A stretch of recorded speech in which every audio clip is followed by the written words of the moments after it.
Hello, જય દ્વારકાધીશ મિત્રો, કેમ છો બધા? મજામાં ને? સ્વાગત છે તમારું મારી ચેનલમાં. જો આજે આપણે 2 ટમેટાં અને થોડાક ઘઉંના લોટમાંથી એક મસ્ત નાસ્તો બનાવી અને તૈયાર કરવાનો છે. તો એના માટે આપણે 2 ટમેટાં લઈ લીધા છે, 2 થી 3 જે તીખી લીલી મરચી આવે એ લઈ લીધી છે અને થોડુંક આદું લઈ લીધું છે અને 1 વાટકો આપણે ઘઉંનો લોટ લઈ લીધો છે. અને આપણો નાસ્તો એકદમ ક્રિસ્પી બને એના માટે આપણે થોડોક એવો રવો લઈ લીધો છે. તો ચાલો રેસીપી શરૂ કરીએ. તમે વિડીયોમાં છેલ્લે સુધી બન્યા રહેજો.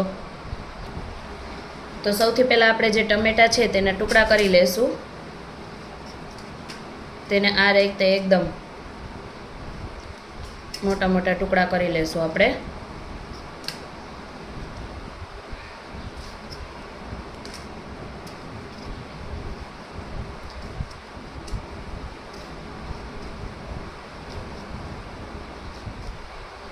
અને ત્યાર પછી આ ટમેટાને આપણે એક મિક્સર જારમાં લઈ લેશું.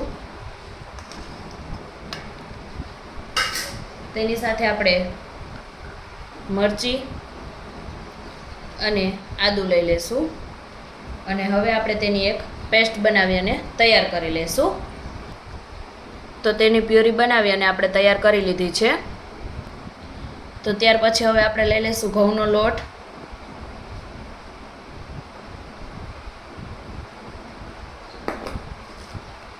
થોડોક રવો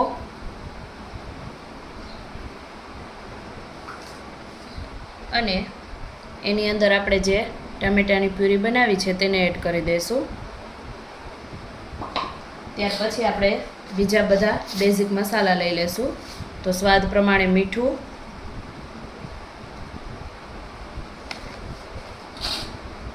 થોડુંક ધાણા જીરું પાવડર, થોડોક ગરમ મસાલો, થોડીક હળદર અને થોડુંક આપણે લાલ મરચું પાવડર એડ કરી દઈશું. થોડોક કાળા મરીનો ભૂકો અને ત્યાર પછી આપણે તેમાં થોડાક અજમા એડ કરી દઈશું. આ રીતે અજમાને હાથેથી ક્રશ કરી અને તેમાં એડ કરી દઈશું. હવે આ બધી વસ્તુને આપણે મિક્સ કરી અને એક લોટ બાંધી લેશું. મેં થોડીક પ્યુરી સાઈડમાં રાખી દીધી છે, જો જરૂર પડશે તો એડ કરશું.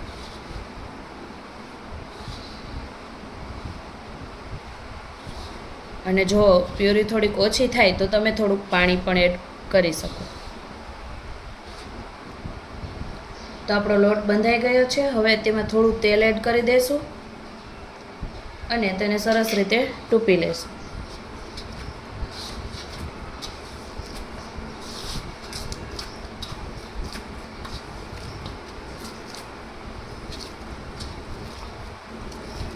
આ રીતે આપણે જેવો રોટલીનો નોર્મલ લોટ બાંધીએ એવો જ આપણે લોટ બાંધી અને તૈયાર કરવાનો છે.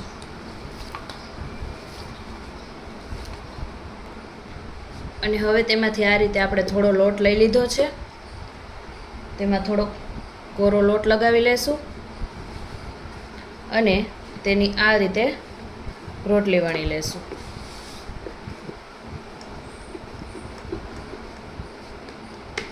આપણે રોટલીને એકદમ પતલી રાખવાની છે એટલે આપણો જે નાસ્તો છે તે એકદમ ક્રિસ્પી બને.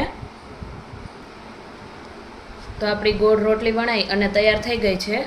તો હવે તેમાં આ રીતે આપણે ત્રિકોણ શેપ આપી દઈશું. તમે તેને કોઈ પણ શેપમાં બનાવી શકો છો.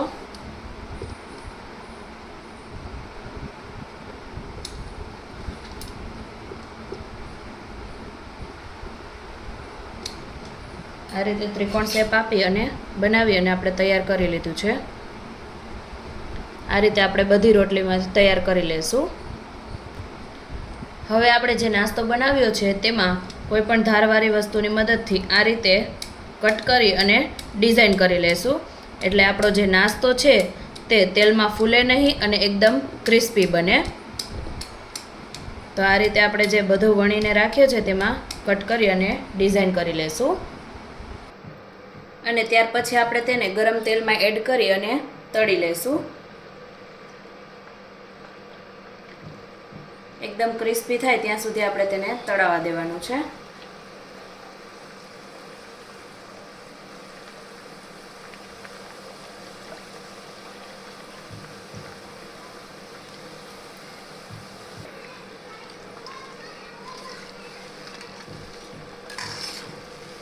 હવે એકદમ ક્રિસ્પી થઈ ગયા છે તો આપણે તેને કાઢી લેશું.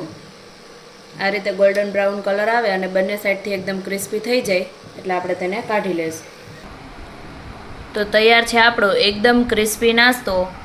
ફક્ત થોડા ઘઉંનો લોટ અને 2 ટમેટામાંથી આ નાસ્તો એકદમ ક્રિસ્પી અને ટેસ્ટી બની અને તૈયાર થાય છે. તો એકવાર રેસીપીને જરૂરથી ટ્રાય કરજો અને કમેન્ટ કરીને જણાવજો કે તમને રેસીપી કેવી લાગી. વિડીયો ગમે તો લાઇક કરજો, શેર કરજો અને જો ચેનલમાં નવા હોય તો સબસ્ક્રાઈબ કરવાનું ના ભૂલતા. અને આવા અવનવા બીજા ગુજરાતી વાનગીઓના વિડીયો જોવા માટે એકવાર અમારી ચેનલની અવશ્ય મુલાકાત લેજો.